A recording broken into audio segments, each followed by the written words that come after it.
Chapitre 1. Le feu qui n'a jamais brûlé. Le village de Marlécombe n'était pas réputé pour son effervescence. Niché entre des collines verdoyantes et les ruelles sinueuses des Cotswolds, c'était un lieu de haies bien entretenu, de fenêtres aux rideaux de dentelle et de tasses à thé qui résonnaient plus que de scandales. La vie ici s'écoulait au rythme des cloches de l'église, et l'événement le plus choquant de ces derniers temps fut le piétinement des rosiers du vieux monsieur Biddle par un mouton errant. C'était le cas jusqu'à la fête du printemps de Marlécombe. Tout avait commencé de la manière habituelle.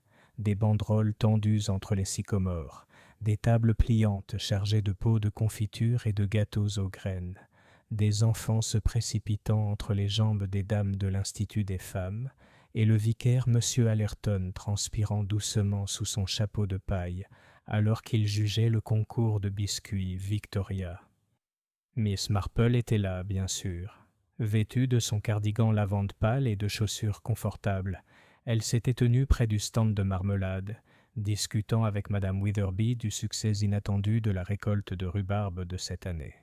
Elle n'était jamais du genre à manquer un événement local, non pas par curiosité, comme certains le chuchotaient, même si elle admettait une certaine curiosité, mais parce que, comme elle le disait souvent, on apprend beaucoup en observant les gens quand on croit que personne ne les regarde. La fête touchait à sa fin lorsque le cri retentit. C'était une voix de femme, aiguë et terrible, qui trancha comme un couteau le bourdonnement satisfait des conversations.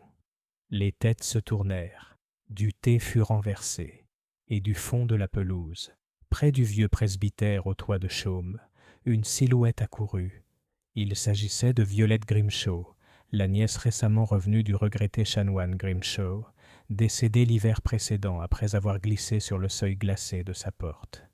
Violette avait hérité du presbytère, une structure froide et délabrée que les habitants croyaient secrètement plus hantée que sacrée.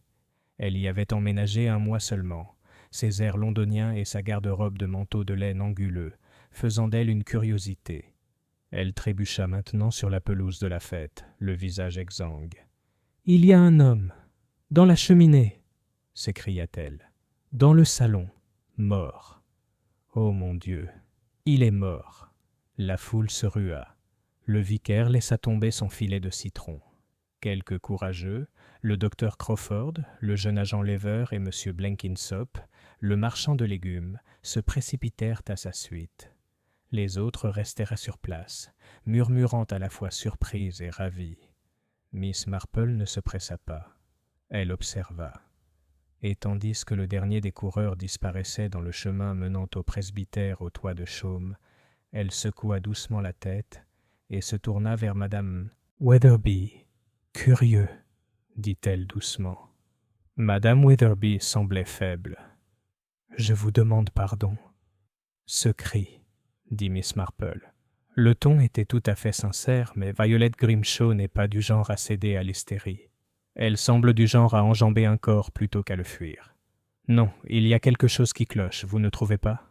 Avant que Madame Witherby ne puisse répondre, ils entendirent le son d'un sifflet de police et le faible murmure de voix élevée. Lorsque Miss Marple atteignit le presbytère de la Chaume, après avoir accepté de monter dans la calèche du major Denning, la fête était bel et bien terminée. La nouvelle se répandit rapidement à Marlécombe, surtout lorsqu'il y avait quelque chose de délicieusement sinistre à raconter. Un corps, une mort étrange, une nièce de Londres de retour, l'air troublé. C'était la plus grande effervescence depuis l'incendie de la boulangerie de 1937. L'agent Lever se tenait à la porte, énervé et le visage rouge. « Je crains de ne pouvoir laisser entrer personne, » dit-il à la foule grandissante. « Enquête officielle, vous comprenez. L'inspecteur est en route. » Miss Marple, qui avait observé tranquillement l'allée du jardin, la porte d'entrée légèrement entr'ouverte et les regards nerveux échangés entre Violette Grimshaw et le docteur Crawford, qui fumait avec une main qui tremblait légèrement, hocha simplement la tête. « Je comprends parfaitement, mon cher, » dit-elle, « mais je dois dire qu'un corps dans une cheminée, c'est plutôt inhabituel. » Lever cligna des yeux. « Comment as-tu... »« Oh, c'est bien Violette qui l'a dit, n'est-ce pas ?» demanda Miss Marple d'un ton vague. Quel décor dramatique! De l'intérieur de la maison parvint un son étouffé de voix, plus profonde, plus autoritaire désormais. L'inspecteur était arrivé.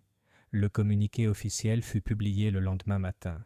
L'homme, inconnu de la plupart des habitants du village, avait été retrouvé assis, le dos droit, dans la cheminée froide du salon du presbytère.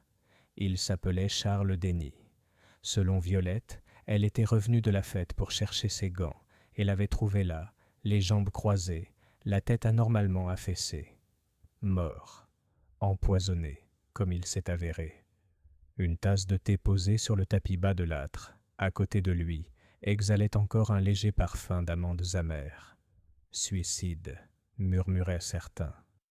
Ne soyez pas absurde, disaient d'autres. Personne ne s'assoit dans une cheminée pour mourir. Miss Marple ne dit rien. Mais plus tard, dans le calme de sa chaumière, tandis qu'elle remuait le contenu de sa théière et lisait le journal du jour, son regard s'attarda sur l'image du presbytère au toit de chaume. Elle fronça légèrement les sourcils. « Un feu qui n'a jamais brûlé, » murmura-t-elle, « et un homme qui est venu y mourir. Du moins, c'est ce qu'il paraît. » Elle prit une gorgée de son thé et hocha lentement la tête. « Ce ne sera pas aussi simple qu'il y paraît. » Chapitre 2. Des tasses à thé et des cendres froides. Le lendemain matin, Marleycombe se réveilla comme s'il sortait d'un rêve partagé. Le genre de rêve dont on se souvient par fragments.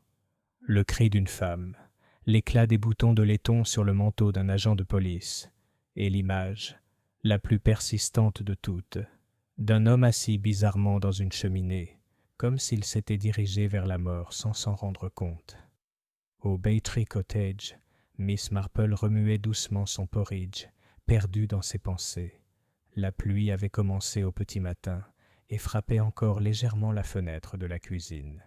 Une petite mésange bleue voltait sur le rebord, troublée par son reflet. Tout semblait plus calme que d'habitude. Le rythme habituel du village s'était arrêté, suspendu dans l'air comme la note finale d'un hymne. L'esprit de Miss Marple, cependant, était occupé. Elle avait appris depuis longtemps que la vérité, la vraie vérité, pas celle énoncée dans les journaux ou par des hommes en uniforme, se trouvait rarement dans les déclarations tonitruantes ou les grandes théories, mais dans les infimes contradictions. Les gens, disait-elle toujours, étaient des créatures d'habitude. Et le meurtre, d'après son expérience, était presque toujours une question de schéma perturbé. Cette pensée lui revint alors qu'elle se souvenait de la tasse de thé. « Je me demande, » dit-elle à voix haute, la cuillère à la main, « pourquoi un homme s'assoirait devant une cheminée pour boire du thé ?» La mésange bleue inclina la tête, comme pour montrer son accord. Plus tard dans la matinée, Miss Marple partit pour ses courses habituelles et fit par hasard un léger détour devant le presbytère au toit de chaume. Depuis la ruelle, la maison paraissait banale. Le lierre grimpait paresseusement sur un côté, et le toit, encore couvert de chaume bien que légèrement dégarni par endroits, luisait d'humidité sous le ciel gris. Aucun signe visible n'indiquait la mort d'un homme. Pas d'agent de police arpentant la maison, pas de calèche ni de coroner. Seul un petit heurtoir en laiton en forme de tête de lion semblait lancer un regard désapprobateur au monde. Elle marchait lentement, ajustait ses gants et jetait un regard pensif à la maison. Au moment où elle s'apprêtait à partir, la porte s'ouvrit. Violette Grimshaw se tenait là, enveloppée dans un épais châle bleu marine, le visage pâle et tiré. Elle sursauta légèrement en voyant Miss Marple, puis parvint à esquisser un sourire qui n'atteignit pas tout à fait ses yeux. « Miss Marple, n'est-ce pas? De la fête d'hier ?»« En effet. J'espère que vous me pardonnerez. Je passais par là et je voulais m'enquérir de votre bien-être. Quel choc terrible, ma pauvre chérie. » Violette hésita, puis recula. « Voudriez-vous un peu de thé ? » « Je ne devrais pas m'imposer, » rétorqua doucement Miss Marple. « Non, j'aimerais bien avoir de la compagnie, » dit Violette. « Honnêtement. » Miss Marple la suivit dans la maison. L'intérieur du presbytère au toit de chaume était sombre et frais. Le salon, où avait eu lieu la malheureuse découverte, sentait légèrement le tissu humide et le cirage. Violette la conduisit dans un petit salon attenant à la salle à manger, meublé simplement mais avec une touche art déco. Figurines en verre, grande lampe en laiton et un tapis géométrique audacieux qui semblait étrangement moderne face à l'architecture Tudor du cottage. Violette versa le thé avec précaution, ses mains stables, mais ses yeux portant toujours le regard vitreux de quelqu'un en état de choc. « Ils disent pas que c'était du cyanure, » dit-elle après une pause. Le docteur Crawford a dit qu'il l'avait senti immédiatement. Des amandes amères. Miss Marple hocha la tête avec sympathie. Une odeur si particulière, mais on se demande comment elle est arrivée là. Connaissiez-vous bien Monsieur Denny ? Violette secoua la tête. À peine.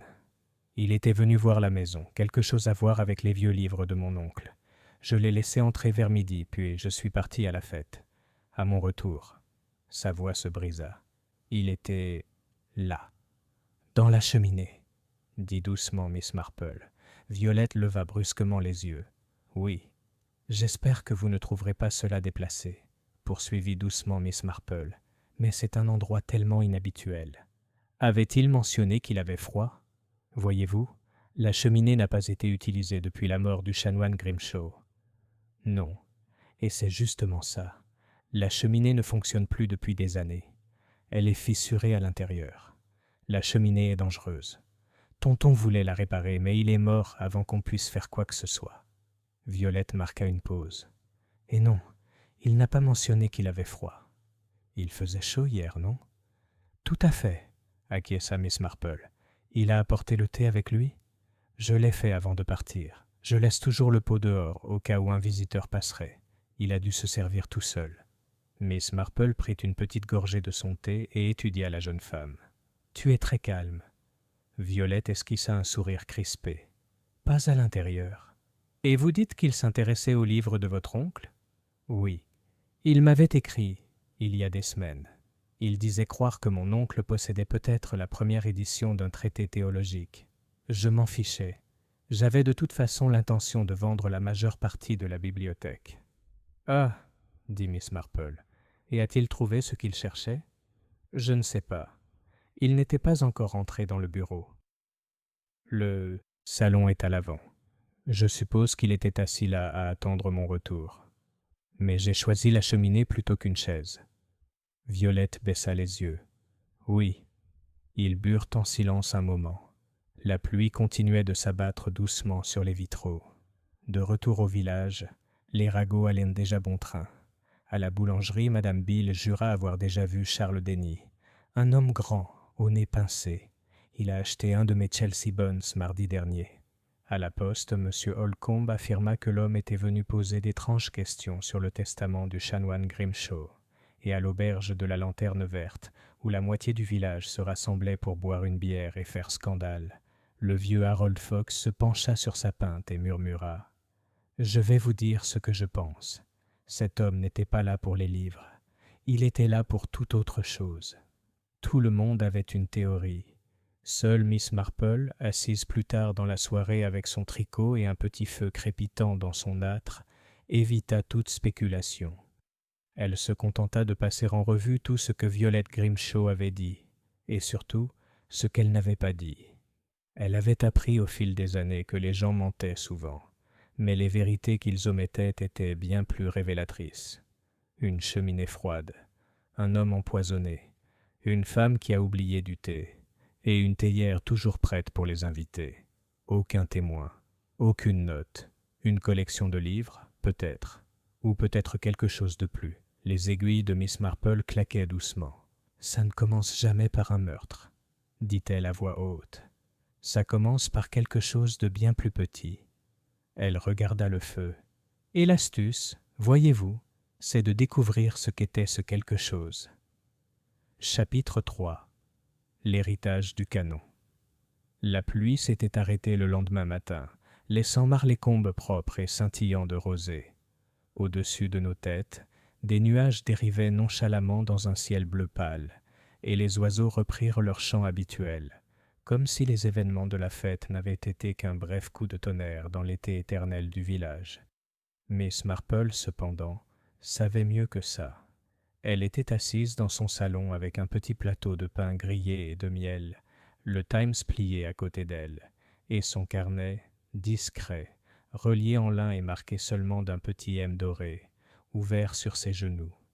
En haut de la page, elle avait écrit 2 noms de sa main délicate, Charles Denis Chanoine, Arthur Grimshaw. Et en dessous, une question simple. Que cherchait-il? À 10h30, Miss Marple enveloppa ses épaules d'un léger châle et se dirigea vers l'église. Bien que dimanche fût encore dans 2 jours, le presbytère de Marlécombe et l'église attenante étaient généralement ouverts aux visiteurs, surtout ceux qui venaient avec une expression de pieuse curiosité et peut-être un don pour le toit. Elle rencontra le révérend Allerton près de la sacristie, un homme bienveillant aux yeux bleus larmoyants et à la tendance à parler par demi-phrases qui se terminaient par des sourires d'excuses. Il revenait tout juste d'une inspection d'une canalisation qui fuyait lorsqu'il la remarqua. « Ah, Miss Marple, comme c'est bon de vous revoir. Une affaire terrible, oui. Un choc épouvantable. Pauvre Violette, épouvantable. » « Je suis tout à fait d'accord, » dit-elle chaleureusement. « J'ai pensé visiter la tombe du chanoine Grimshaw, si cela ne me dérangeait pas. »« Pas du tout, pas du tout. Vous trouverez sa plaque dans le transept sud. Un beau travail. Madame Loring a fait la calligraphie elle-même. Une main douée, quoique assez ferme au sein du comité, vous savez. » Miss Marple entra. L'intérieur de Sainte-Marguerite était tel qu'elle s'en souvenait. De la pierre fraîche, légèrement parfumée à la lavande et au thym. La lumière du soleil filtrait à travers les vitraux, formant des flaques couleur de joyaux sur les dalles. Elle s'arrêta devant la plaque. À la douce mémoire du chanoine Arthur Grimshaw, recteur de cette paroisse depuis 34 ans, érudit, berger et serviteur de Dieu. Décédé le 12 janvier 1951. Heureux ceux qui ont le cœur pur, car ils verront Dieu. Il n'y avait rien d'inhabituel là-dedans, aucune trace de secret ou d'étrangeté. Et pourtant, derrière elle, le révérend était réapparu. C'était un homme profondément respecté, dit-il, intransigeant sur la doctrine, mais jamais méchant, un peu accumulateur pour être honnête. Son bureau était pratiquement barricadé de livres. « C'est ce que j'ai entendu dire, » dit Miss Marple, « et une sacrée collection apparemment. » Le vicaire hocha la tête. En effet. Surtout de la théologie, bien sûr, mais aussi quelques histoires anciennes et des bricoles d'antiquaires. Un Londonien est venu un jour, il y a des années, s'enquérir d'une traduction allemande de l'institution de Calvin que le chanoine était censé posséder. Une édition très obscure, apparemment. Il l'a renvoyée nette. « Oh » demanda Miss Marple. « Pourquoi » Le vicaire ricana. Il a dit que la théologie ne se vendait pas comme du savon. Il a dit à cet homme que s'il voulait apprendre, il pouvait entrer au séminaire. Miss Marple sourit poliment, mais son esprit était déjà occupé. Elle classa le détail. À midi, elle s'était rendue à la bibliothèque du village, un bâtiment modeste avec de hautes fenêtres laissant passer les courants d'air et une légère odeur de moisi accrochée à ses murs encombrés de papier.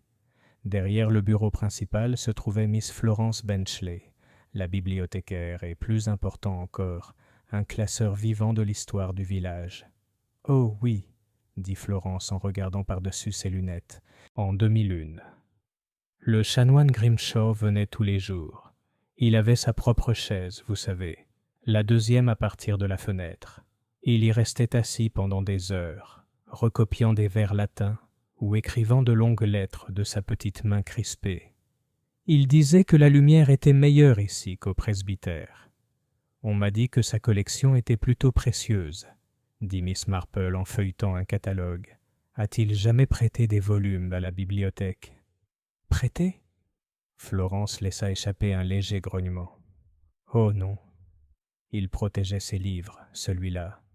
Il ne me laissait même pas toucher les dos quand il en apportait un pour comparer un index ou recouper une note de bas de page. Il les trimballait enveloppés dans du tissu comme des bébés. Miss Marple gloussa. Et Violette Grimshaw? Florence pinça les lèvres.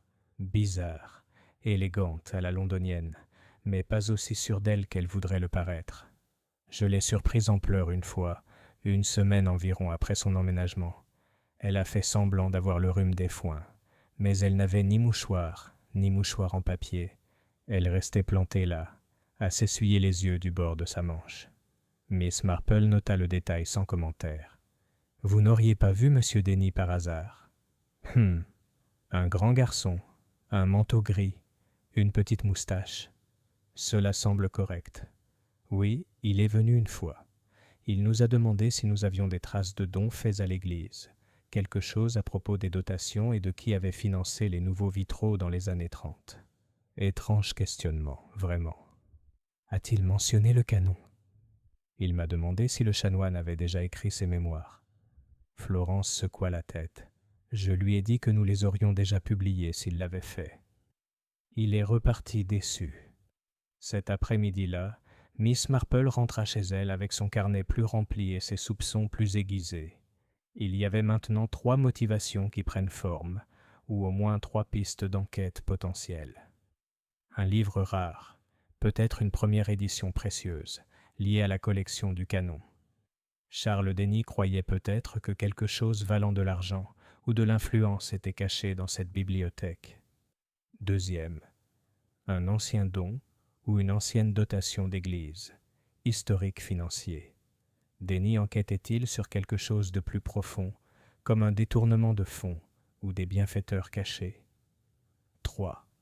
Secret personnel. Violette pleure dans la bibliothèque. Denny pose des questions sur ses mémoires.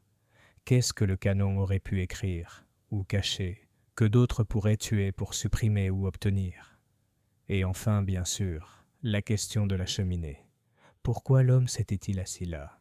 Les gens ne s'asseyaient généralement pas près des cheminées, à moins que... Miss Marple se leva et se dirigea vers son foyer. Le feu s'était éteint depuis des heures, et elle s'accroupit, levant les yeux vers le conduit. Il n'y avait rien. Pas de marquage, pas de courant d'air, juste la vieille odeur de suie et de fumée de pain. Mais si l'on voulait cacher quelque chose, ses yeux se rétrécirent.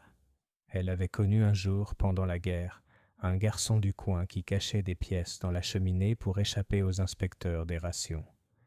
Et un autre cas, lors de la location de sa cousine dans le Norfolk, où un objet de famille avait été enveloppé dans une toile cirée et caché derrière une fausse brique près de l'âtre.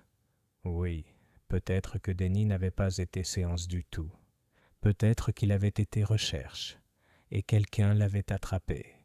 Cette nuit-là, alors que le village dormait, Miss Marple alluma une seule bougie, s'installa près de son bureau et commença à rédiger une lettre. Pas à la police, bien sûr. Il continuait de déclarer un suicide probable, mais attendait le rapport final. Non, cette lettre était adressée à M. Percival Channing, conservateur des livres rares à la bibliothèque Bodleian, une connaissance du cousin de Miss Marple, Edward, et un homme connu pour posséder une connaissance encyclopédique des textes protestants rares. Si quelqu'un pouvait identifier ce que Charles Denny était venu chercher, c'était lui. Et avec un peu de chance, il répondrait bientôt. Parce que Miss Marple en était désormais tout à fait certaine. Ce meurtre n'avait que très peu à voir avec l'homme décédé, et tout à voir avec un secret que le chanoine défunt avait emporté dans sa tombe. Chapitre 4. La femme sur la photo. Le courrier du matin arriva plus tard que d'habitude à Marleycombe ce vendredi-là, mais il n'échappa pas à Miss Marple. Avec sa précision habituelle, elle déposa l'enveloppe ornée du blason de la bibliothèque bodleienne près de sa tasse de thé, résistant à l'envie de l'ouvrir avant d'en avoir bu sa deuxième gorgée. La discipline, croyait-elle, était une vertu qui se pratiquait mieux dans les petites choses. Elle brisa délicatement le sceau et déplia la réponse d'une seule page de M. Percival Channing. « Chère Miss Marple, je me souviens très bien de votre cousin Edward, et je suis toujours heureux d'être au service de ceux qui ont des arbres généalogiques, aussi exigeants. Quant à votre question, Charles Denny était effectivement ici il y a plusieurs semaines pour s'enquérir des écrits du chanoine Arthur Grimshaw, notamment en lien avec un manuscrit ou une confession présumée inédite. Il pensait que le chanoine avait peut-être rédigé vers la fin de sa vie un traité théologique remettant en cause certains enseignements anglicans conventionnels sur le péché originel. Je n'ai trouvé aucun manuscrit de ce genre dans nos archives ni parmi nos dons. Cependant, les annotations du chanoine Grimshaw dans quelques rares volumes calvinistes sont remarquables. Il était connu pour sa rigueur théologique et à l'occasion pour son radicalisme en privé. Je serais très curieux de savoir si vous en apprenez davantage. Cordialement, Percival Channing. Miss Marple l'a lu 2 fois. Denny n'était donc pas venu chercher de l'argent, ni simplement un objet de collection. Il cherchait quelque chose idéologique, quelque chose d'écrit, et peut-être dangereux à la réputation. Une remise en cause de la doctrine fondamentale par un chanoine respecté. Dans un petit village anglais comme Marleycombe, c'était presque aussi scandaleux qu'un meurtre. Elle plia la lettre et prit son cahier. 3 mots soulignés formaient désormais le centre de ses notes. Manuscrit, doctrine, radical. Cet après-midi-là, Miss Marple rendit une seconde visite au presbytère. Cette fois, Violette était sortie. Aller en ville faire les courses, expliqua la femme de chambre. Mais la jeune fille, Nancy, semblait troublée et heureuse de discuter, ne serait-ce que pour retarder le moment où elle retournerait cirer ses meubles. Nancy avait 17 ans, de grands yeux marrons, des ongles rongés, et l'empressement méfiant de quelqu'un qui voulait être considéré comme intelligent. « C'est terrible, n'est-ce pas, madame ?» dit-elle en jetant un coup d'œil par-dessus son épaule vers le salon. « Je n'aime toujours pas y aller.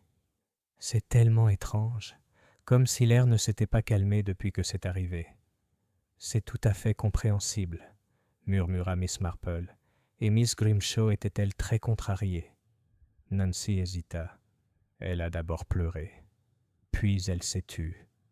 Pas en colère, juste fermée. Elle a fermé le bureau du chanoine à clé et lui a dit de ne rien toucher. Le regard de Miss Marple s'éclaira. Elle l'a verrouillé. Oui, il y a 2 nuits. Est-ce que c'était ouvert avant? Toujours. Elle l'utilisait pour lire. C'est la meilleure lumière de toute la maison. Mais elle a dit que quelqu'un pourrait venir fouiner maintenant que la police est sur place. Elle a dit qu'on pourrait envoyer des Londoniens. Les Londoniens? Répéta doucement Miss Marple. Nancy hocha la tête. Elle a reçu un télégramme. Elle était très pâle après l'avoir lu. Miss Marple prit une petite note mentale. Télégramme. Londres. Crainte d'une enquête. Avez-vous déjà remarqué quelque chose d'étrange lors de la visite de M. Denny? Nancy pensa. Il n'était pas comme la plupart d'entre eux. La plupart des gens viennent pour parler des sermons du chanoine ou pour acheter un livre. Mais M. Denny, lui, avait des papiers. Il était assis dans le salon, les étalant sur la table, et il écrivait. Puis il m'a demandé où se trouvait le journal confessionnel du chanoine. Miss Marple cligna des yeux. Journal confessionnel? Oui. Le chanoine en avait un. Du moins, c'est ce qu'il disait. C'est comme ça que M. Denny l'appelait. Nancy se tordit les mains. Je lui ai dit que ça n'existait pas. Du moins, je n'en avais jamais vu. Il parut furieux. Il dit « Il ne l'aurait pas détruit. Les hommes comme Grimshaw ne brûlent pas leurs hérésies. Ils se cachaient eux. » Plus tard dans la journée, alors qu'elle retournait sur la place du village, Mademoiselle Marple s'arrêta devant le monument aux morts, où l'inspecteur Lenning prenait des notes dans un registre de poche.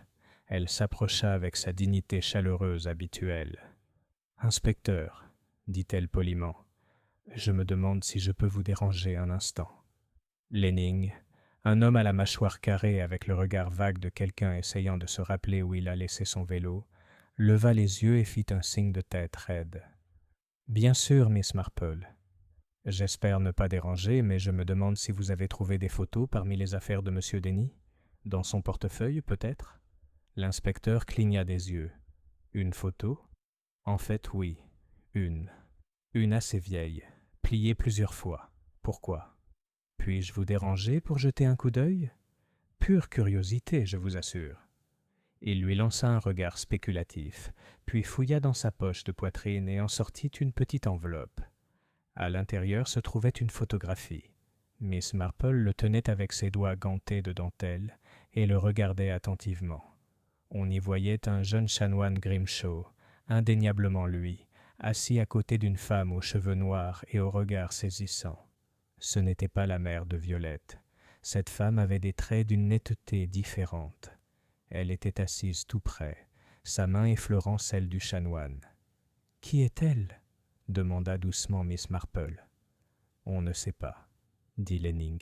« Personne au village ne la reconnaît. La photo a été prise à Londres, je crois. L'arrière-plan évoque Hyde Park. Et il a été trouvé sur Denny. »« Oui. » Miss Marple le lui rendit d'une voix douce. « Avez-vous songé à la possibilité que M. Denny ait fait chanter quelqu'un » L'inspecteur cligna des yeux. « Nous n'avons pas exclu cette possibilité. »« Non, j'en suis sûr, » dit Miss Marple en hochant la tête. « Mais la position de la tasse de thé, voyez-vous. Sur le droit de côté du tapis de foyer, M. Denny était gaucher. » Lenning regarda fixement. « Gaucher. C'est tout à fait vrai. Je l'ai remarqué quand il a écrit à la fête le mois dernier. L'angle de la plume, les bavures. Je suppose qu'une tasse de thé placée à droite lui serait gênante. Et ça veut dire. Il n'a probablement pas versé le thé lui-même. » Ce soir-là, Miss Marple rentra chez elle, pensive. Elle s'assit dans son salon et relut sa liste de faits désormais bien rangée. Charles Denny est venu à la recherche d'un manuscrit radical.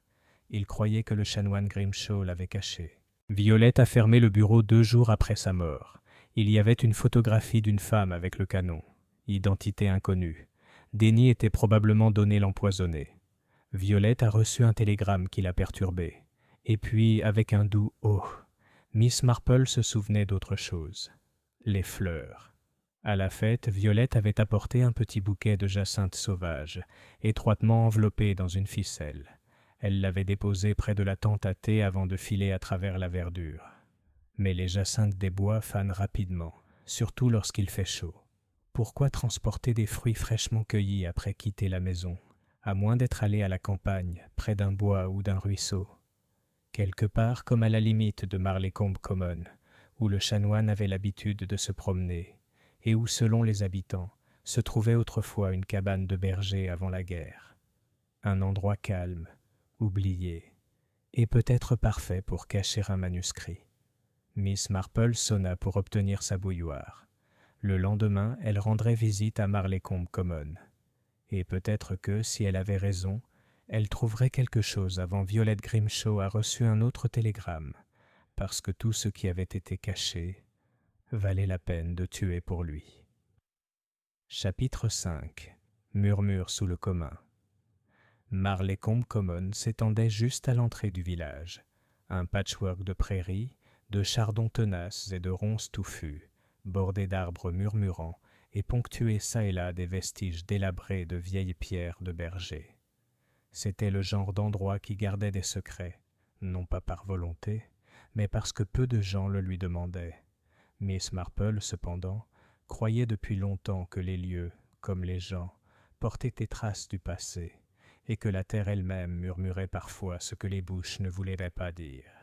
Elle partit peu après le petit déjeuner, vêtue d'un léger manteau de marche et d'un chapeau de paille raisonnable, avec un petit ruban de soie, ne portant rien d'autre que ses gants et un exemplaire plié de guide de Bradshaw, pour sauver les apparences. Il n'était pas rare de voir Miss Marple arpenter les chemins sous les champs. Elle avait longtemps déclaré que les articulations raides entraînent une pensée rigide, et les villageois, l'ayant soupçonnée de chercher des ragots, s'étaient depuis longtemps résignés à l'idée que la vieille dame aimait simplement ses promenades. Le soleil matinal était éclatant, mais pas oppressant, et l'herbe brillait encore d'une lueur de rosée lorsqu'elle s'engagea sur le sentier usé qui traversait le bosquet de bouleaux et débouchait sur la commune. Une légère brise agitait les arbres, apportant avec elle un parfum de mousse et une odeur légèrement métallique, celle de la pierre humide. Le sentier du chanoine, depuis longtemps abandonné, était à peine visible maintenant. Juste une légère dépression dans les hautes herbes. Miss Marple le suivait avec attention, scrutant du regard non pas des traces de pas ou des signes de violence, mais un rythme interrompu, une touffe d'herbe plus courte qu'elle n'aurait dû l'être, un creux parmi les fougères, une pierre légèrement inclinée. Elle le trouva près de l'extrémité est du Common, niché derrière un bosquet d'aubépines envahissantes. Un carré de dalles, strié de mousse et enfoncé, suggérait la base d'une petite structure, probablement les vestiges de l'ancienne cabane de berger que le chanoine visitait souvent lors de ses promenades de l'après-midi. Elle avait entendu des histoires de son amie Madame Carter. Grimshaw y lisait au calme, un thermos de thé à côté de lui, bien avant la guerre, lorsque la cabane avait encore un toit. Miss Marple s'agenouilla, lentement car ses articulations étaient devenues raides malgré ses promenades, et écarta une couche de terreau de feuilles. La troisième dalle en partant de la droite a cédé avec le plus léger décalage.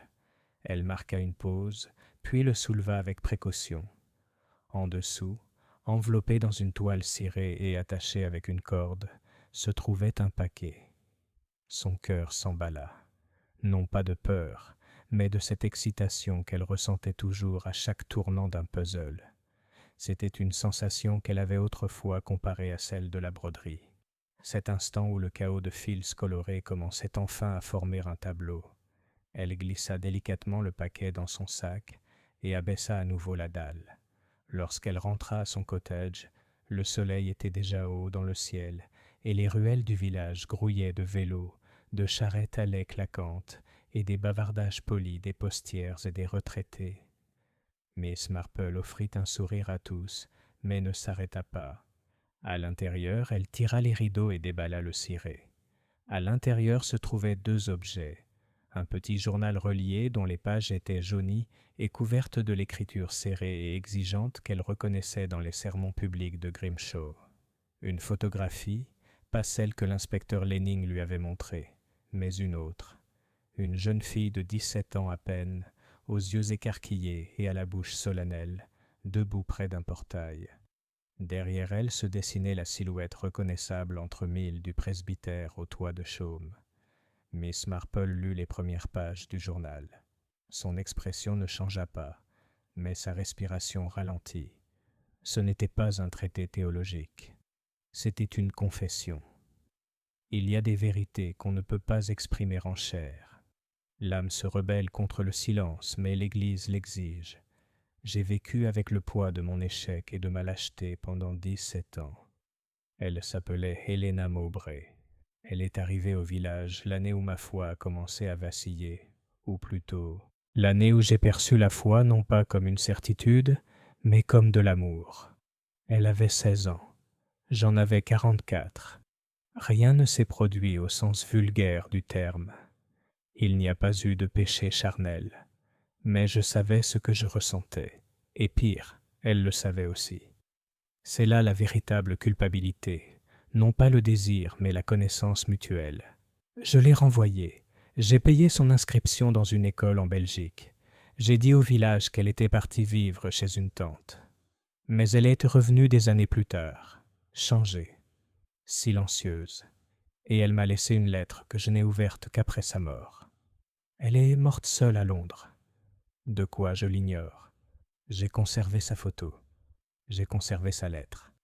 Et j'ai conservé cette honte. Miss Marple se rassit, le journal tremblant légèrement dans sa main. Elle comprenait maintenant. Charles Denny n'était ni un collectionneur, ni un simple érudit. Il avait été en rapport à Helena Mowbray, peut-être son neveu, peut-être son fils, et il était venu chercher des réponses. Il ne s'agit pas de théologie, mais de l'homme qui a exilé une jeune fille sous couvert de justice. Ce soir-là, l'inspecteur Lenning répondit à la précédente demande de Miss Marple en lui rendant visite. Il est arrivé juste après 6 heures, l'air essoufflé et les joues roses, chapeau à la main. « Mademoiselle Marple, je crois que nous avons identifié la femme sur la photo. » Miss Marple lui offrit du thé. « Asseyez-vous. Vous trouverez les nouvelles intéressantes. » Il parut surpris.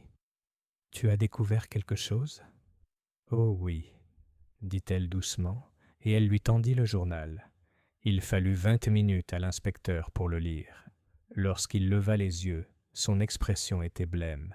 « Seigneur, murmura-t-il, un chanoine. »« C'est toujours un homme, dit Miss Marple, et les péchés du silence sont souvent les plus graves. » Vous comprenez maintenant pourquoi M. Denny aurait voulu que cela soit révélé.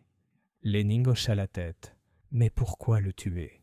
Il n'aurait pas pu menacer Grimshaw. Le chanoine est déjà mort. Non, répondit Miss Marple, mais il a peut-être menacé quelqu'un d'autre, quelqu'un qui risquait de tout perdre si cette confession était révélée. L'inspecteur fronça les sourcils. Qui? Les yeux de Miss Marple brillèrent. Je crois, dit-elle doucement, qu'il est temps que nous posions à Violette Grimshaw un type de question un peu différent. Chapitre 6. Un télégramme de Bruxelles. Le lendemain matin, le ciel était clair et net. Une fraîcheur automnale naissante flottait dans l'air, comme si le monde avait pris une grande inspiration et l'avait retenue. Mais à l'intérieur du presbytère au toit de chaume, l'atmosphère était loin d'être sereine. Violet Grimshaw n'avait pas dormi. Les rideaux du salon étaient toujours tirés, et une tasse de thé presque intacte reposait sur la cheminée, refroidie. Elle se tenait près de la fenêtre, une main serrée sur une feuille de papier plié. Son châle avait glissé sur une épaule, mais elle ne l'avait pas remarqué. Le télégramme était arrivé peu après le petit déjeuner, son enveloppe bleue contrastant avec la porcelaine blanche du plateau du facteur. À Violet Grimshaw, le presbytère au chaume, Marlécombe, nous avons confirmé l'identité de CD, Stop neveu de SM. Stop demandait un contact immédiat avant de commencer les demandes de presse. Stop. Frank Lambert, Institut bruxellois, d'éthique historique. Violette l'avait lu 3 fois, puis s'était assise et avait pleuré. À présent, alors que la longue aiguille de la pendule marquait 10h15, elle fixait l'âtre froid du salon. La cheminée, l'horrible cheminée, le siège de tous les cauchemars qu'elle avait redoutés depuis son enfance. Elle n'avait pas tué Charles Denny, du moins pas de ses mains, mais elle le savait. Elle savait qui il était, elle savait ce qu'il voulait, elle savait pourquoi le chanoine, son oncle, avait été terrifié durant les derniers mois précédant sa chute sur la marche glacée. Elle savait qu'il fallait faire quelque chose pour empêcher que tout cela ne s'effondre, et donc elle n'avait rien dit. À la même heure, Miss Marple préparait sa chambre d'amis.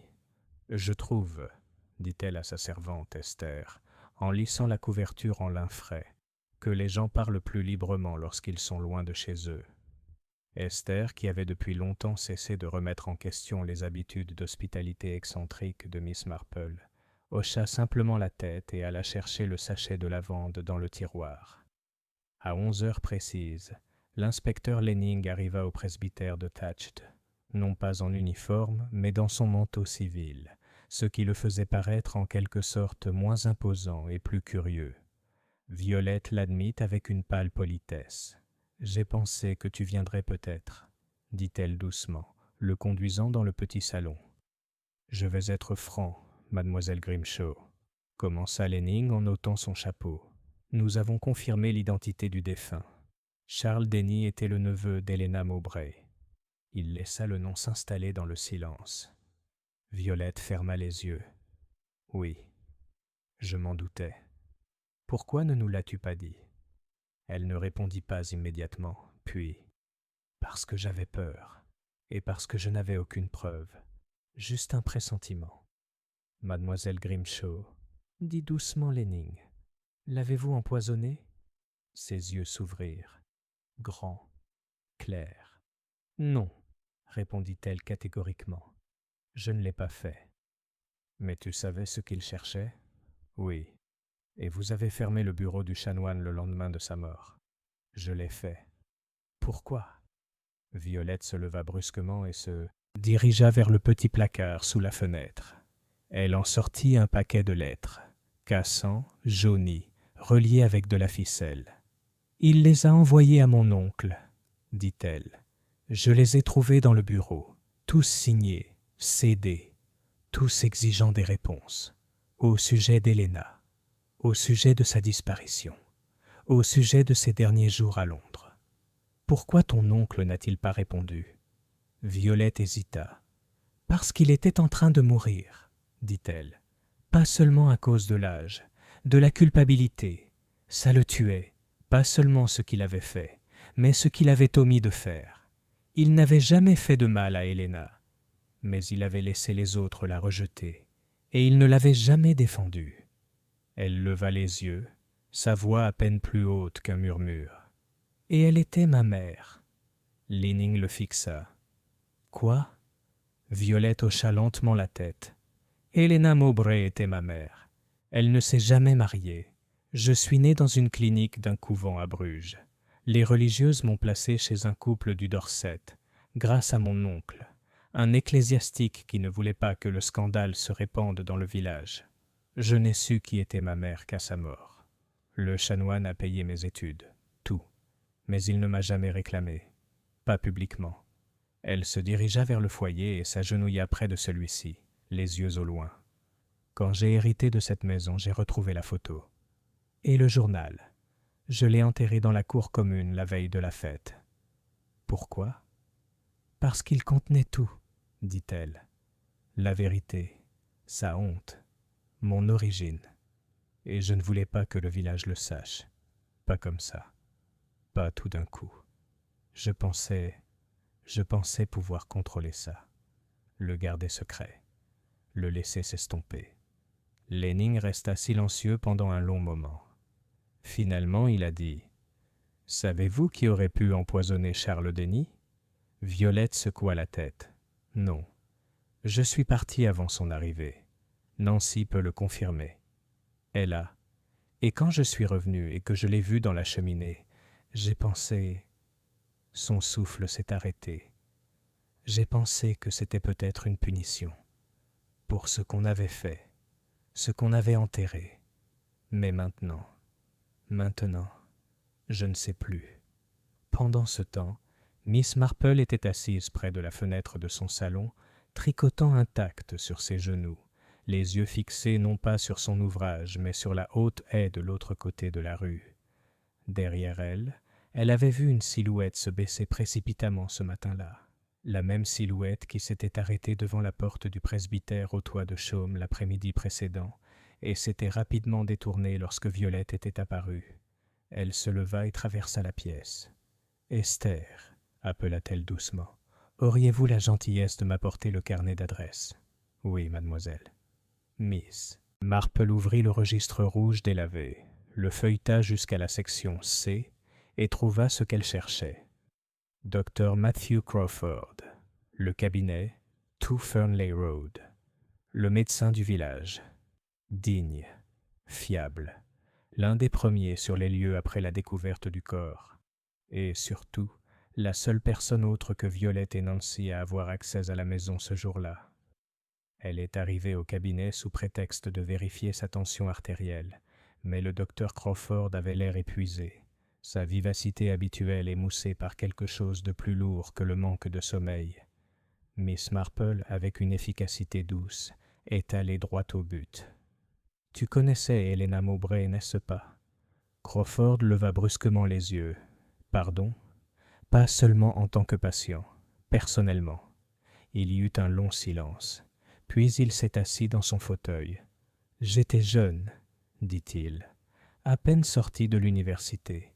Elle était différente, sauvage, intelligente, trop forte pour ce village. Nous n'avons jamais été ensemble, du moins pas au sens où on l'imagine, mais je l'aimais. Et tu détestais Grimshaw pour ce qu'il avait fait. » « Et il exilait elle, » dit Crawford avec amertume. « Ils ont habillé ça de termes moraux. Ils ont appelé ça protection. Ça l'a brisée. Et quand elle est morte, seule dans un appartement de Paddington, personne n'a réclamé son corps. J'y suis allé. J'ai payé les frais. J'ai vu comment on l'a descendue dans une fosse commune. » Il s'arrêta. Et puis Denny est arrivé, avec ses dossiers, ses questions, ses menaces.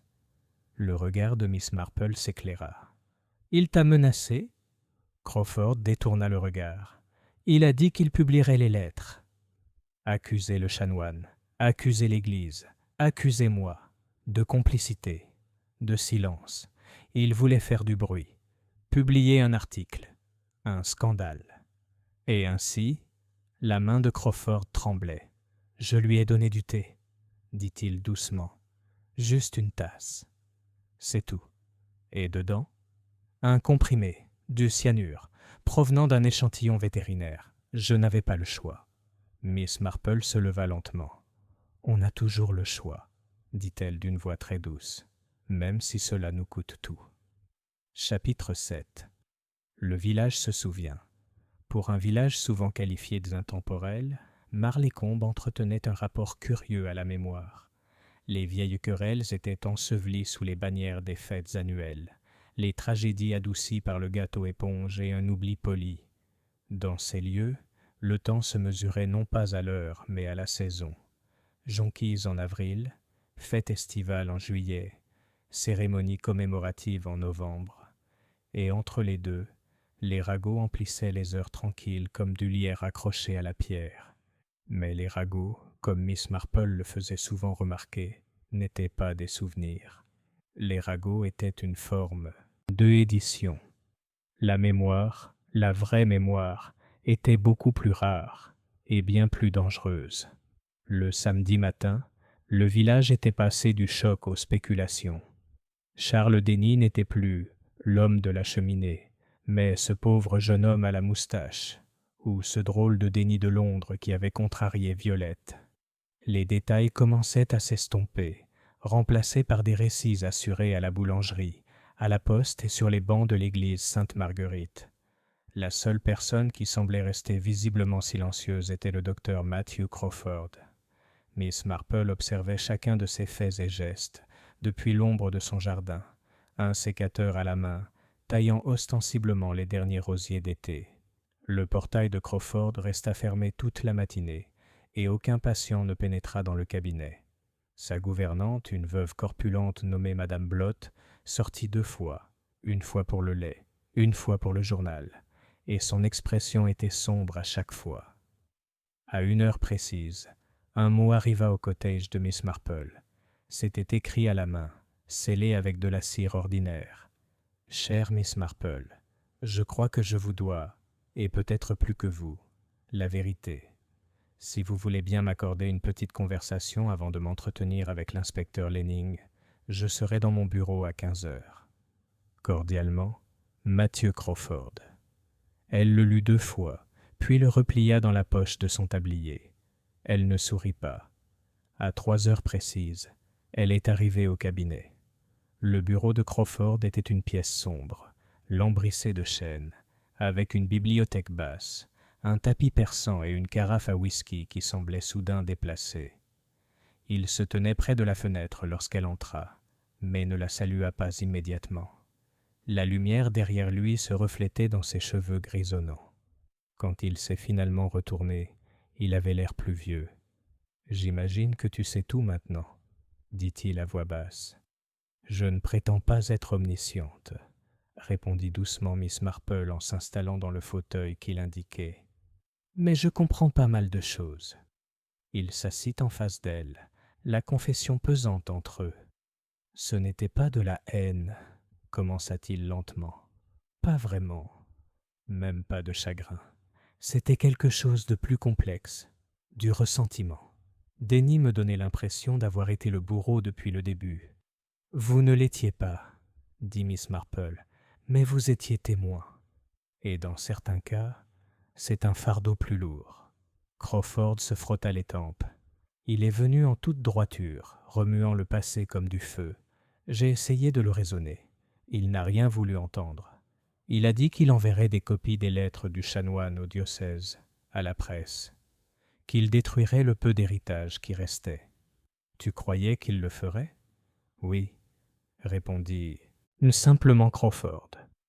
Et il avait raison. La vérité méritait d'être révélée au grand jour. Mais je n'en ai pas eu le courage. La voix de Miss Marple était douce.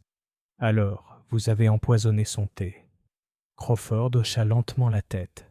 Oui, j'avais le flacon, du cyanure vétérinaire, pour un chien qui devait être euthanasié le mois dernier. 1 dose. Je l'ai mélangé dans le gobelet. Puis je suis parti. J'ai dit à Nancy que j'étais allé chercher mon stéthoscope dans la voiture. Tu es revenu avant tout le monde ? Oui. Je l'ai trouvé dans la cheminée, affalé. La tasse était renversée. Il avait essayé de se lever, je crois. Peut-être pour appeler à l'aide. Il ferma les yeux. Je n'ai rien nettoyé. Je n'ai rien dit. Je leur ai juste dit que je l'avais trouvé déjà froid. Ce qui était vrai, à 1 minute ou 2 près. Miss Marple resta assise immobile pendant un long moment. Puis, doucement. « Vous devez prévenir l'inspecteur. Aujourd'hui. » Le hochement de tête de Crawford était lourd. « Je vais. » Ce n'était pas une nouvelle qui pouvait rester secrète très longtemps. Lundi, le village était en effervescence avec l'annonce officielle. Le docteur Matthew Crawford, médecin de village bien-aimé, est placé en garde à vue pour être interrogé dans l'affaire de la mort de Charles Denny. Certains étaient stupéfaits. D'autres, curieusement, ne l'étaient pas. À l'auberge Green Lantern, le vieux Harold Fox a déclaré qu'il avait toujours su que Crawford avait une part d'obscurité en lui. Au presbytère, le révérend Allerton murmura solennellement que « nul homme n'est vraiment connu si ce n'est de Dieu ». Et à la boulangerie, Madame Beale pleurait dans son tablier. « Il a accouché de mon Robert, vraiment. Il est resté éveillé toute la nuit avec moi alors qu'il n'y avait pas d'infirmière. Et maintenant ça, meurtre ». Mais sous les expressions d'incrédulité et de tristesse se cachait un fil conducteur différent. Non pas la sympathie, mais reconnaissance. Les villageois se souvenaient désormais d'Helena Mowbray. Ils se souvenaient de la jeune fille au regard vif et au rire aigu, celle qui était partie subitement à l'été 1933. Certains disaient que c'était une maladie, d'autres murmuraient un scandale. Mais le souvenir était là, intact, simplement enfoui sous des couches de confort et de commodité. Madame Loring, qui partageait autrefois un banc avec elle, a admis aujourd'hui qu'elle s'était toujours demandé pourquoi Helena avait cessé d'assister à la communion. Monsieur Holcombe, au bureau de poste, se souvient d'une seule lettre non postée d'Helena adressée au révérend A.G., une lettre qu'il avait reçu l'ordre de détruire, et Madame Witherby, pressée de répondre, se rappela finalement que le chanoine avait commencé ses longues promenades vers le Common seulement après le départ d'Hélène. Personne n'avait voulu demander. Maintenant, pensa Miss Marple, le village n'avait pas le choix. Ce soir-là, Miss Marple retourna au presbytère au toit de chaume. Violette répondit à la porte, pâle mais calme. « Puis-je entrer ?» demanda doucement Miss Marple. Violette hocha la tête et la conduisit dans le jardin arrière, où les dahlias se balançaient doucement dans la brise. Ils étaient assis sur un banc de pierre. « Je suppose que tout est dit maintenant, » dit Violette. « La vérité. »« Ça suffit, » répondit Miss Marple, « même si la vérité, je trouve, est rarement un fil isolé. C'est plus souvent une tapisserie, et aucune tapisserie ne peut être vue sous un seul angle. »« J'ai essayé de le protéger, » dit doucement Violette, « même après sa mort. Même en sachant ce qu'il avait fait, ou omis de faire. Je ne voulais pas que ce village le déteste, ni qu'il ait pitié de moi. »« Ils ne le feront pas, » dit Miss Marple. « Avec le temps, ils retomberont dans l'oubli. Mais toi, ma chère, tu dois te souvenir, car ce souvenir n'est pas une punition. C'est un acte d'amour et de lucidité. » Violette se tourna vers elle, les yeux humides. « Pensez-vous que c'était bien ce que Crawford a fait ?» La réponse de Miss Marple arriva après une longue pause. « Non, » répondit-elle simplement, « mais je comprends pourquoi il a fait ça. Et peut-être que, dans le calme, il le comprend aussi. » Violette hocha lentement la tête. Les dahlias tremblaient légèrement dans le vent. Chapitre 8. Cendre parmi les dahlias. Il a encore plu ce mardi-là. Non pas le genre de pluie spectaculaire qui faisait trembler les fenêtres et enfler les berges, mais le genre persistant. Une bruine grise qui semblait murmurer sur les tuiles et ruisseler sur les feuilles de lierre comme un vieux regret. Marley Combe l'a encaissé avec philosophie, bien sûr. Les villageois ont ouvert leurs parapluies, enfilé des bottes en caoutchouc et poursuivi leur route avec le stoïcisme tranquille de gens habitués aux multiples humeurs de l'Angleterre. Mais l'ambiance dans le village avait changé. Le docteur Matthew Crawford n'était pas encore formellement inculpé, pas officiellement. L'inspecteur Lenning, comme toujours, se montrait prudent. Il avait certes recueilli les aveux et mené les investigations nécessaires. Mais il subsistait des failles, des fils conducteurs, car si Crawford avait admis l'empoisonnement, des incohérences persistaient, et Miss Marple, qui remarquait ces choses comme d'autres femmes remarquaient les taches sur le linge, avait commencé à se demander si tout était vraiment comme il semblait. Mercredi matin, elle se rendit de nouveau au presbytère de la Chaume. Violette Grimshaw l'accueillit à la porte avec un léger sourire et lui offrit du thé. Ils étaient assis dans le salon, la cheminée, désormais marquée à jamais par le souvenir, discrètement dissimulée derrière un par étincelle en palissandre. « Jardinez-vous beaucoup, mademoiselle Grimshaw ?» demanda mademoiselle Marple en remuant son thé. Violette cligna des yeux à la question. « Le jardin ? Un peu. Je taille les haies. Les dahlias au fond étaient de la fierté de mon oncle. J'ai fait de mon mieux pour les entretenir. Ils sont magnifiques, dit Miss Marple, une couleur inhabituelle pour cette période de l'année, un rouge si profond, presque comme du vin. C'était ses préférés. Je crois qu'il s'appelait évêque de Llandaff. Très vivant. Miss Marple hocha la tête pensivement. Je me souviens que votre oncle les cultivait en ligne droite. Il appelait ça l'ordre clérical. Une pause. Dis-moi, continua-t-elle doucement, te souviens-tu de ce que tu portais le matin de la fête? Violette hésita, puis fronça légèrement les sourcils. Une jupe verte, en linge, et un cardigan bleu marine. Pourquoi? Miss Marple sourit poliment, puis se leva. Aucune raison particulière. La mémoire, voyez-vous, est une chose si fragile. J'aime toujours vérifier les détails. Plus tard dans la journée, Miss Marple fit une visite discrète au jardin du presbytère, apparemment pour apporter quelques boutures de rosiers à l'épouse du révérend Allerton, une femme timide, amoureuse des plantes grimpantes, rose pâle et terrifiée par les ragots du village. Elle ne resta que quelques minutes, puis se dirigea vers le portail arrière qui offrait une vue modeste sur l'arrière du presbytère au toit de chaume. Les dahlias se dressaient fièrement dans la brume, leurs fleurs rouges lourdes de pluie. Miss Marple se pencha, faisant semblant d'ajuster soigneusement son bas, et remarqua la terre sombre sous le parterre de fleurs, fraîchement tournée, pas seulement désherbée ou taillée, creusée. C'était un détail qu'elle notait soigneusement dans son esprit alors qu'elle rentrait chez elle, un malaise silencieux grandissant sous son extérieur calme. Ce soir-là, elle s'assit une fois de plus avec l'inspecteur Lenning, le feu dans son salon crépitant et projetant une lumière chaleureuse sur leur plateau de thé. « Je crois, dit-elle doucement, que nous n'avons pas encore atteint la vérité. » Lenning soupira. « Mademoiselle Marple, je sais que vous pensez que Crawford couvre quelqu'un, peut-être Violette, mais nous n'en avons aucune preuve. »« Pas encore, » acquiesça-t-elle, « mais réfléchissez bien. Charles Denny n'était pas seulement un chercheur de vérité. Il était un parent d'Helena Mowbray. Il est venu ici avec l'intention de dénoncer ce qu'il considérait comme les péchés du passé. Mais son comportement à la fête était erratique, et il s'est disputé avec quelqu'un. Crawford?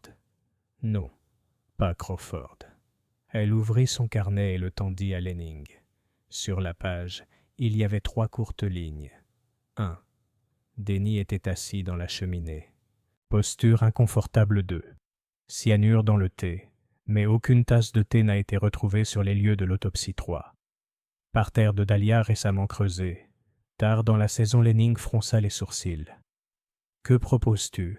« Je suggère, » dit-elle calmement, « que le poison n'a pas été administré dans le thé. Il était dans la tasse, oui, mais cette tasse a disparu. Et si elle a disparu, c'est qu'elle a été retirée. Après sa mort. Pas avant. Tu penses que quelqu'un a nettoyé la scène? Je crois que quelqu'un a paniqué, dit Miss Marple. Je crois que la personne qui a trouvé Denny mort n'était pas Crawford. Je crois que c'était Violette. Lenning se rassit. Mais Crawford a avoué. Oui, répondit Miss Marple, parce qu'il croyait qu'elle l'avait fait. Ou parce qu'il pensait que la protéger était tout ce qu'il lui restait à offrir à la mémoire d'Helena. Mais si vous vous souvenez bien, il a dit quelque chose d'assez révélateur. Elle a feuilleté ses notes. Il avait essayé de se lever, je crois. Peut-être pour appeler à l'aide. Miss Marple leva les yeux. Une phrase curieuse, car cela suggérerait que le docteur Crawford a vu Denny dans Moment 2 la mort, pas déjà mort. Il se corrigea. Ce n'est pas le langage de la certitude. Lanning se frotta la mâchoire. Alors, si ce n'était pas Crawford, Miss Marple se leva.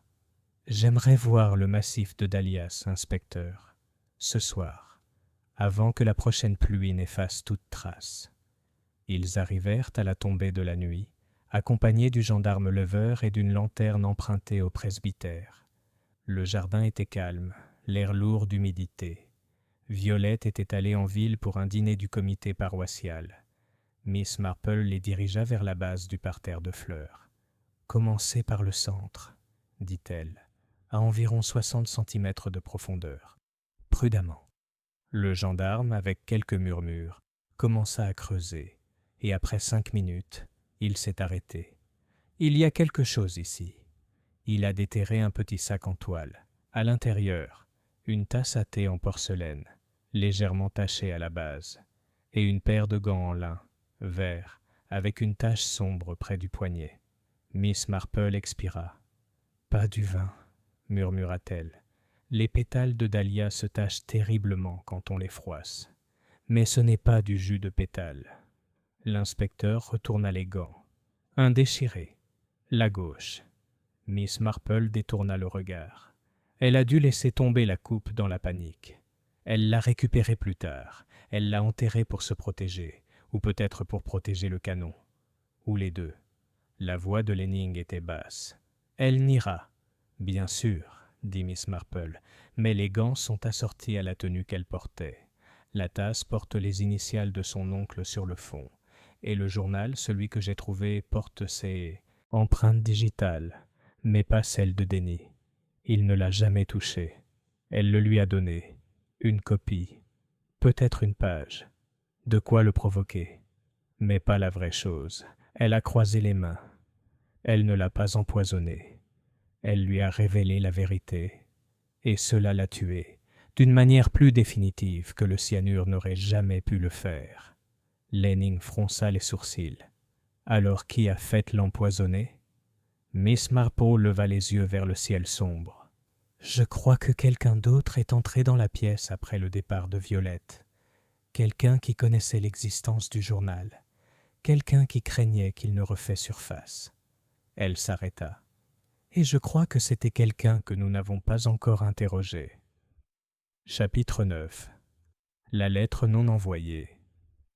C'était un jeudi matin gris lorsque Miss Marple se rendit au bureau de poste. Non pas, comme certains auraient pu le supposer, pour poster une lettre, mais pour observer. Le bureau de poste de Marlécombe était autant un lieu de bavardage qu'un lieu de commerce postal. 2 étagères de bonbons durs bordaient à la vitrine, et un téléphone à cadran trônait à côté du tiroir à timbre, toujours silencieux. Monsieur Holcombe, le maître de poste, était un homme qui mettait un point d'honneur à mémoriser avec la même précision les tarifs postaux et les anniversaires du village. En entrant, Miss Marple remarqua le silence ambiant. 3 autres clients faisaient la queue, tous faisant mine de ne pas la regarder en coin. Sa présence n'était plus une simple curiosité, pas après la confession du docteur Crawford, la révélation familiale de Violette et le brouillard chuchotant qui planait désormais sur le presbytère, au toit de chaume comme de la moisissure. Elle s'est approchée de M. Holcombe avec un sourire poli. « Bonjour, M. Holcombe. Vous avez l'air en pleine forme. » Miss Marple, oui, en effet. Il fait froid, n'est-ce pas? Terrible pour les articulations. Je trouve que cela encourage le mouvement, dit-elle gentiment. Auriez-vous l'obligeance de vérifier si quelque chose m'est arrivé de l'Institut historique de Bruxelles? J'attends un catalogue. Il devrait déjà être arrivé. Il fouilla dans un petit plateau en métal en marmonnant. Non, rien ici sous me... ni de Belgique. Je vois. C'est curieux. Je me demande si vous vous souvenez si des télégrammes sont arrivés de Bruxelles récemment. Holcombe hésito. Eh bien, je ne suis pas censé dire, vous comprenez, mais puisque vous êtes Miss Marple... Il baissa la voix. On m'en a envoyé un mardi, pour mademoiselle Grimshaw. Enveloppe bleue. Ça avait l'air sérieux. L'avez-vous livré personnellement? Non, j'ai envoyé Freddy. Ce garçon à la mobilette. Il est rapide mais imprudent. Il fait toujours tomber des trucs. » « Pourquoi ?» Miss Marple pencha la tête. « Sans raison. Seulement, je me demande si ce télégramme était censé arriver avant mardi. » Holcombe cligna des yeux. « Que veux-tu dire ?» Elle sourit, sa voix douce. « Je veux dire, si un télégramme comme celui-là était arrivé un jour, auparavant quelqu'un aurait pu agir très différemment. » Miss Marple retourna à son cottage et passa 1 heure en silence, assise dans son jardin, une couverture sur les genoux et une pile de feuillets de bibliothèque sur la table à côté d'elle. Les oiseaux étaient inhabituellement silencieux. Une brume flottait près des haies. Ses pensées, cependant, étaient les vives. La tasse de thé avait été enterrée. Les gants étaient assortis à ceux de Violette. Le docteur Crawford avait avoué, mais sa chronologie était confuse. Et maintenant, le télégramme. Livré mardi, mais peut-être retardé. Ce qui ramena son esprit à une personne. Quelqu'un qui était à la fête. Quelqu'un qui avait discrètement disparu après la découverte du corps. Quelqu'un qui était présent, mais qui l'avait à peine remarqué. Cet après-midi-là, elle se rendit au presbytère sous prétexte de rendre un recueil de cantiques qu'elle avait emprunté. Chants anciens de la paroisse du Sud, un volume terne mais étrangement réconfortant. Le révérend Allerton l'accueillit avec son habituel léger émoi. « Mademoiselle Marple, c'est très agréable. Entrez. Du thé ? » « Juste un instant, » dit-elle en souriant. « Je me demandais si Madame Allerton était là. »« Non, non, elle est partie avec la guilde des mères, réorganisant le linge d'hôtel. »« Une noble tâche, » dit Miss Marple. « Et Freddy, je crois qu'il a remis le télégramme à Violette Grimshaw cette semaine ?» Allerton cligna des yeux. « Oh, Frédéric ? Oui, je l'ai envoyé. Il est bénévole ici parfois. Sa tante était occupée et j'ai pensé que la balade lui ferait du bien. »« Pourquoi ? » ?»« Sans raison, » répondit Miss Marple d'un ton léger. « J'ai toujours pensé que de petits retards dans la communication avaient souvent de plus grandes conséquences que des mensonges délibérés. » Elle se leva. « Je ne vous retiendrai pas. Mais puis-je vous demander qui a la clé de la sacristie ? » « La sacristie ? Bien sûr que oui. Pourquoi ? Est-ce que tu le gardes verrouillé ? Oui, généralement. Il y en a un 2e exemplaire, je crois, dans le bureau du chef de chœur. Puis-je regarder à l'intérieur ? Les sourcils d'Allerton se haussèrent. Maintenant ? Si cela ne vous posait pas trop de problème. La sacristie était une petite pièce fraîche, à l'écart du bas-côté sud de l'église Sainte-Marguerite. Elle sentait le cirage de cèdre et une légère odeur de moisi.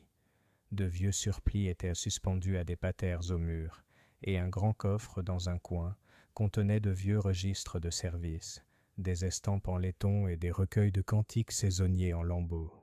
Miss Marple se déplaçait lentement dans l'espace, ses yeux parcourant les murs, les étagères poussiéreuses, le sol. Dans un coin, à côté d'un classeur, elle trouva ce qu'elle cherchait, un tas de cendres. Des cendres encore légèrement chaudes. Allerton fronça les sourcils. « Qu'est-ce que c'est ?» Miss Marple s'accroupit à côté, en extrayant quelques morceaux noircis. La plupart étaient illisibles, mais un fragment est resté partiellement intact, écrit à l'encre violette, d'une écriture soignée et inclinée. « J'écris maintenant, non pas pour obtenir l'absolution, mais parce que la vérité doit éclater. Tu n'es pas responsable. Ce qu'ils ont fait à Helena, c'est... » Le reste était carbonisé. Miss Marple se leva lentement, son visage indéchiffrable. « Violette Grimshaw, » murmura-t-elle. « Elle a écrit une lettre. » Allerton parut perplexe. « À qui ? » ?»« Je suppose. À Charles Denny. Mais elle ne l'a jamais envoyée. » Ce soir-là, alors que le crépuscule se répandait sur les toits, Miss Marple demanda à l'inspecteur Lenning de convoquer une réunion discrète chez elle. Il y avait 4 personnes dans la pièce. Miss Marple, l'inspecteur Lenning, Violette Grimshaw et le révérend Allerton. Miss Marple servit du thé. Il était fort et foncé, servi dans des tasses en porcelaine blanche ornées de minuscules myosotis bleus. Elle a commencé doucement. Je crois que nous avons examiné toute cette affaire sous le mauvais angle. » Lanning haussa un sourcil. Violette paraissait méfiante. « Vous voyez, » continua Miss Marple, « nous avons supposé que Denny était venu sposer le passé. Mais je pense qu'il est venu avec une dernière chance. Comprendre, il portait la colère, oui. Mais plus que ça, je crois, il portait espoir. J'espère que quelqu'un, n'importe qui, pourrait lui dire pourquoi Helena Mowbray a été rejetée. » Elle se tourna vers Violette. « Tu lui as écrit une lettre, n'est-ce pas ?» Le visage de Violette se figea. « Vous l'avez brûlé, » dit gentiment Miss Marple. « Dans la sacristie de l'église. Vous pensiez peut-être qu'il était trop dangereux de le garder. Mais vous l'avez écrit, et vous y avez dit la vérité. » Les lèvres de Violette tremblaient. « Si, » murmura-t-elle. « Je voulais lui expliquer, mais je ne pouvais pas. J'avais peur qu'il me déteste. » Lanning dit doucement. « Ce n'était pas à toi de prendre cette décision. » Violette tressaillit. « Je sais. » Miss Marple hocha la tête. « Alors, vous avez enterré la tasse. Vous avez enterré les gants. Mais je ne crois pas que vous lui ayez donné le thé. » Elle s'est retournée. Le révérend Allerton l'a fait. Les yeux d'Allerton s'écarquillèrent. « Quoi ?» La voix de Miss Marple était douce mais inflexible. « Vous étiez le confesseur d'Hélène, n'est-ce pas? Vous connaissiez toute l'histoire, depuis le début. Vous avez conseillé le chanoine lorsqu'il l'a renvoyé. Vous l'avez convaincu que c'était le seul moyen de préserver la dignité de l'Église. »« Ce n'est pas... » commença-t-il.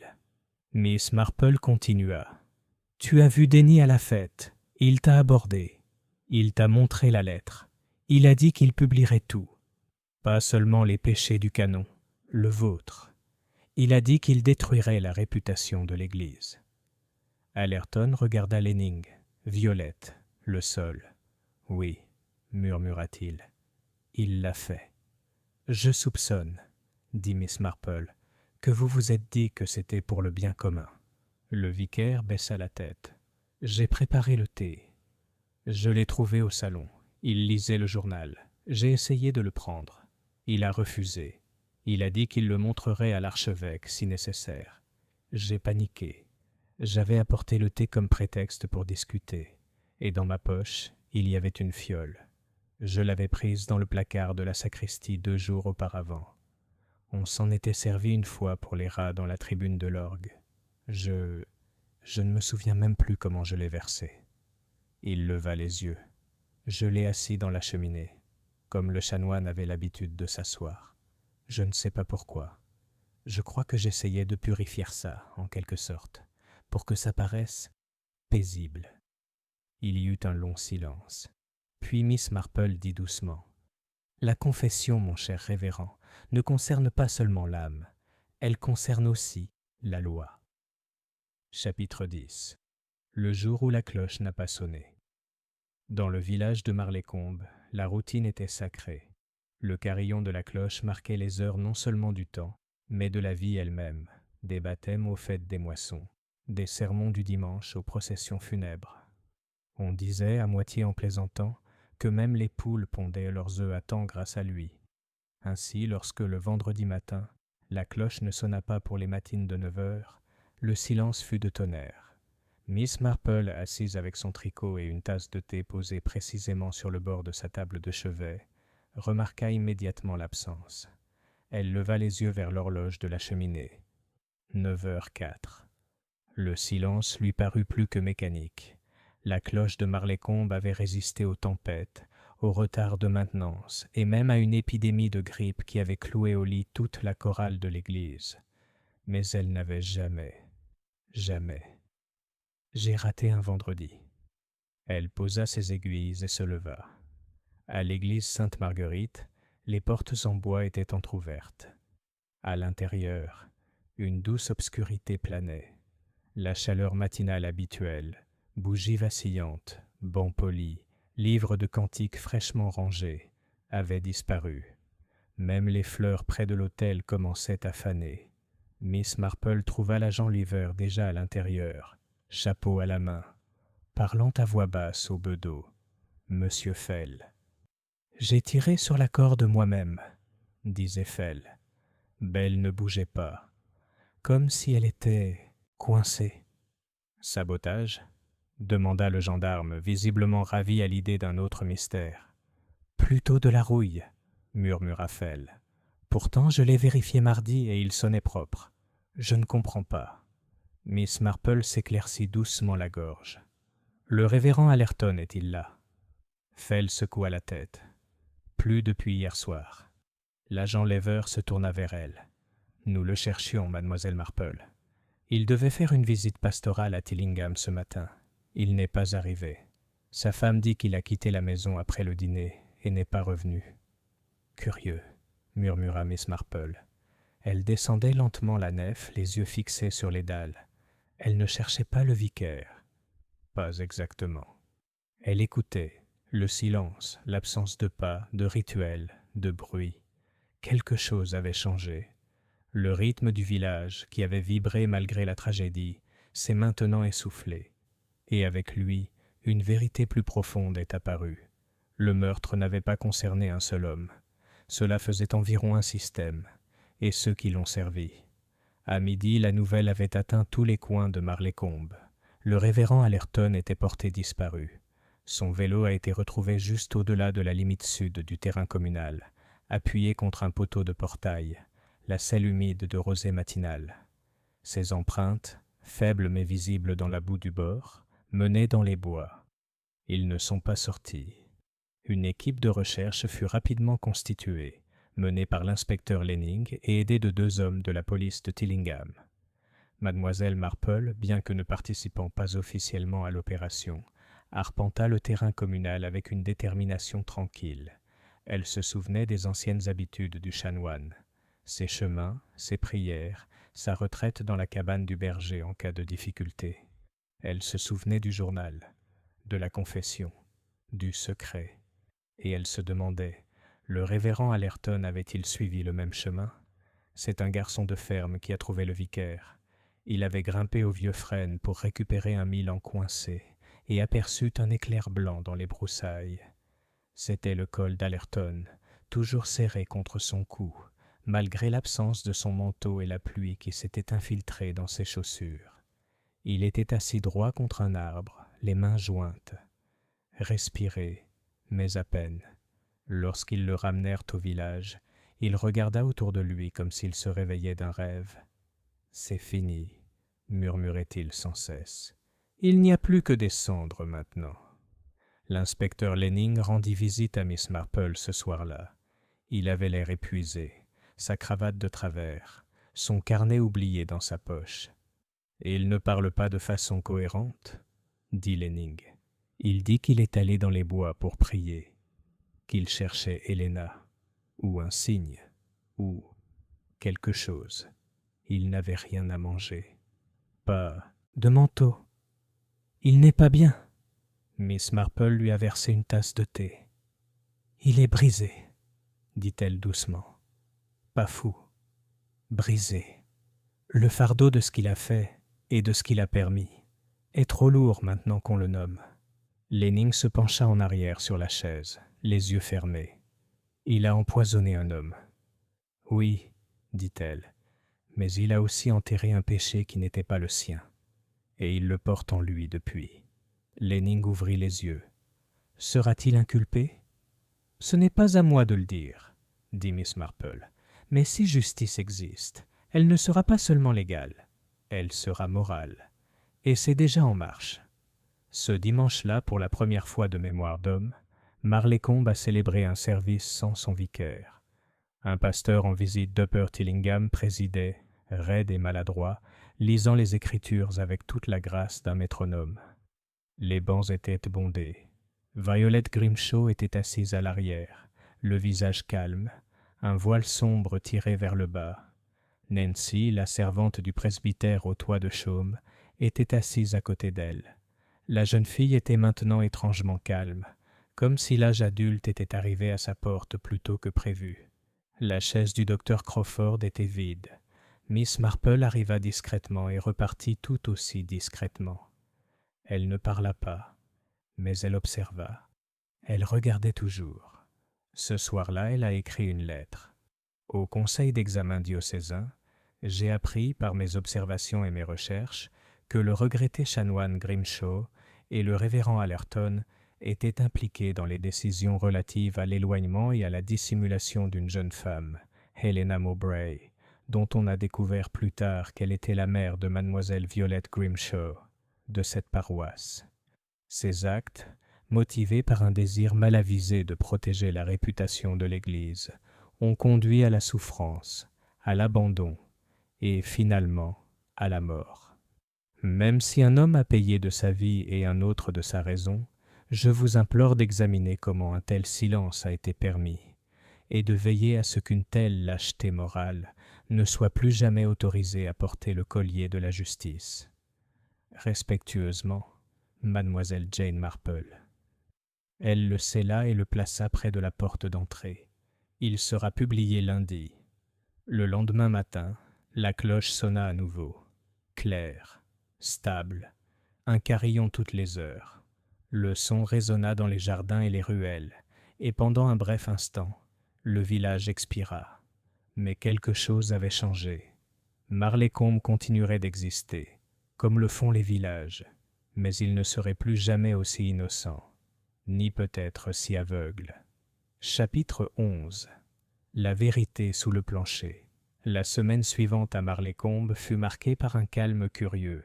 Le village, encore sous le choc d'un meurtre et d'une déconstruction spirituelle, semblait plus calme, plus introspectif.